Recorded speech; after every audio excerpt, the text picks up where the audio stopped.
धर्म और संस्कृति से जुड़े रहने के लिए सब्सक्राइब कीजिए एस्ट्रो ज्ञान और लेटेस्ट अपडेट के लिए बेल आइकन पर क्लिक करें। जय महाकाल। भगवान शिव और माता शक्ति की कृपा से आप दीर्घायु और आरोग्य को प्राप्त करें, इसी कामना के साथ मैं आनंदाचार्य आप सभी साथियों का स्वागत करता हूं, अभिनंदन करता हूं। दर्शकों, आज मैं कुछ कड़वी बात करने वाला हूं। मैं जो बात कहूंगा वो कड़वी जरूर होगी परंतु सच्ची होगी। कई लोगों को हमारी बातें चुभेंगी भी, उन्हें मेरा बात बोलना बुरा लग सकता है। ऐसा इसलिए होगा क्योंकि उनकी दुकानें बंद हो सकती है, उनकी रोजी रोटी छिन सकती है, उनकी राजनीति बंद हो सकती है। जी हाँ, आज मैं सनातन धर्म और संस्कृति की बात करने वाला हूँ। मैं संस्कारों की बात करने वाला हूँ। मैं हिंदू और हिंदुत्व की बात करने वाला हूँ, जिसके आधार पर लाखों करोड़ों को डराया, धमकाया और बहकाया जा रहा है। दर्शकों, मैं आगे बढ़ने से पहले आपको स्पष्ट कर देना चाहता हूं कि राजनीति से मेरा कोई लेना देना नहीं है। कोई राजनीति पार्टी से भी मेरा कोई सरोकार नहीं है। मैं ब्राह्मण हूं, राष्ट्रभक्त हूं, देवों, पुराणों और शास्त्रों का अध्ययन करता हूं, भगवान की भक्ति में लीन रहता हूं, परमात्मा से प्रार्थना करता हूं कि हमारा राष्ट्र उत्तरोत्तर प्रगति के पथ पर अग्रसर रहे, समस्त राष्ट्रवासियों का कल्याण हो। दर्शकों, मुझे कष्ट तब होता है जब मैं धर्म के नाम पर लोगों को व्यापार करते हुए देखता हूं। धर्म और जाति के नाम पर लोगों को बरगलाते देखता हूं, राजनीति रोटियां सेकते हुए देखता हूं, धर्म के नाम पर दंगा फसाद होते देखता हूं। आपको भी दिखता होगा। आप सभी राष्ट्र प्रेमी हैं। देश की संपत्ति का नुकसान होता देख आप भी दुखी होते होंगे। ऐसा होना स्वाभाविक भी है क्योंकि आप मानवता को ही धर्म मानते हैं। दर्शकों, क्या यह सत्य नहीं कि सनातन या कहें हिंदू धर्म की संस्कृति संस्कारों पर आधारित है? हमारे ऋषि मुनियों ने मानव जीवन को पवित्र और मर्यादित बनाने के लिए संस्कारों का आविष्कार किया। धार्मिक ही नहीं, वैज्ञानिक दृष्टि से भी इन संस्कारों का हमारे जीवन में विशेष महत्व है। भारतीय संस्कृति की महानता में इन संस्कारों का महती भूमिका रही है। दर्शकों, प्राचीन काल में सभी कार्य संस्कार से शुरू होते थे। उस समय संस्कारों की संख्या भी लगभग 40 थी। जैसे जैसे समय बदलता गया, लोगों की व्यस्तता बढ़ती गई, कुछ संस्कार स्वयं ही विलुप्त हो गए। समय के अनुसार संस्कारों की संख्या निर्धारित होती गई। गौतम स्मृति में 40 प्रकार के संस्कारों का उल्लेख है। वहीं महर्षि अंगिरा ने इनका अंतर्भाव 25 संस्कारों में किया है।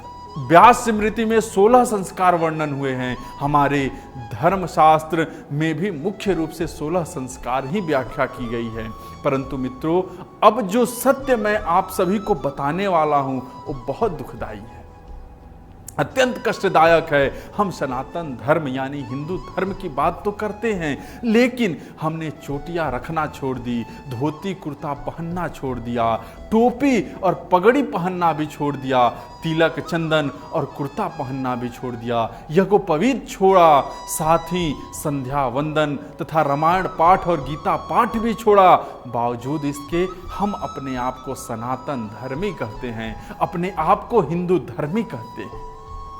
दर्शकों, अब जरा स्त्रियों की भी बात कर लेते हैं। माताओं, बहनों और बेटियों ने भी साड़ी छोड़ी, बिछिया छोड़ी, चूड़ी पहनना भी छोड़ दिया, यहाँ तक कि दुपट्टा, चुनरी और बिंदी लगाना भी छोड़ दिए। संस्कृत भी छोड़ी, साथ ही हिंदी छोड़ दी, श्लोक छोड़े और लोरी गाकर बच्चों को सुलाना भी छोड़ी। पैसे के लिए तो बच्चे भी छोड़े। आपने देखा होगा ज्यादातर कामकाजी महिलाओं के बच्चे को आया पालती हैं। बच्चों के सारे संस्कार भी छोड़े, फिर भी कहते हो कि हम हिंदू हैं। दर्शकों, हम सभी ने सुबह शाम मिलने पर राम राम छोड़ी, प्रणाम नमस्कार पाव लागू छोड़ दिए, चरण स्पर्श और पैर छूना छोड़ दिए, घर परिवार छोड़े क्योंकि अकेले परिवार की चाह में एकल परिवार में रहना पसंद किया, संयुक्त परिवार को छोड़ दिया। ऐसे में क्या अब कोई रीति या परंपरा बची है? क्या सनातन संस्कार बचे हैं? दर्शकों, मैंने जो बातें कही है उन पर आप खुद गौर करो। आप कहाँ पर हिंदू हो, कहाँ भारतीय हो, कहीं सनातनी हो, क्या ब्राह्मण हो, कहाँ क्षत्रिय हो, कहाँ वैश्य हो और कहाँ कुछ भी हो। एक वोटर के सिवा क्या हो आप? मैं तो कहता हूं, जिस प्रकार से हमारी सनातन संस्कृति, हमारी परंपराएं और हम खुद धीरे धीरे धीरे बदल रहे हैं, ऐसे में एक दिन दूर नहीं जब पूरी तरह से समाप्त हो जाएंगे। दर्शकों, जरा गौर फरमाइए, बुद्ध ने कभी सर मुंडाना छोड़ा क्या? सिखों ने पगड़ी पहनना छोड़ा क्या? मुसलमानों ने दाढ़ी रखना छोड़ा क्या? और न ही 5 बार का नमाज पढ़ना ही छोड़ा है। ईसाइयों ने भी संडे को चर्च जाना नहीं छोड़ा। तो फिर हिंदू अपनी पहचान और अपने संस्कारों से क्यों दूर हुआ? क्या वोट बैंक की राजनीति ने हमारे संस्कार छीन लिए, या फिर ये पश्चिमी सभ्यता का प्रकोप है? यदि प्रकोप भी है तो इसी भारत में हम धर्मों को मानने वालों पर यह प्रकोप क्यों प्रभावी हो गया? दर्शकों, मैं तो कहता हूं, सचेत हो जाइए। यह बहुत कठिन और चुनौतीपूर्ण समय है। आप भी सोचिए ना, कहां लुप्त हो गई गुरुकुल की शिक्षा, यज्ञ, शास्त्र, शस्त्र। दर्शकों, प्रतिदिन सुबह शाम मंदिर जाने का संस्कार, वास्तव में हम अपने संस्कारों से विमुख हुए, इसी वजह से हम विलुप्त हो रहे हैं। अभी भी वक्त है, धर्म और जाति की राजनीति के चक्कर में मत पड़ो। स्वयं को पहचानो, अपनी पहचान बनाओ, अपने मूल संस्कारों को अपनाओ। आपकी पहचान भारत से है दर्शकों, आपकी पहचान हिंदुस्तान से है, आपकी पहचान सनातन और पुरातन परंपरा से है। दर्शकों, इस विषय में जरूर सोचना। चूंकि मेरी बात थोड़ी कड़वी जरूर है, लेकिन वास्तव यही है। धीरे धीरे हम लोग बहुत बदल गए हैं, यहाँ तक बदल गए हैं कि स्वयं को पहचानना भी कई बार मुश्किल हो जाता है। आप सबको बहुत बहुत धन्यवाद सुनने के लिए। साथ ही जो लोग हमसे जुड़ना चाह रहे हैं, सामने नंबर दिया है, आप बात कर सकते हैं, जुड़ सकते हैं। जय महाकाल।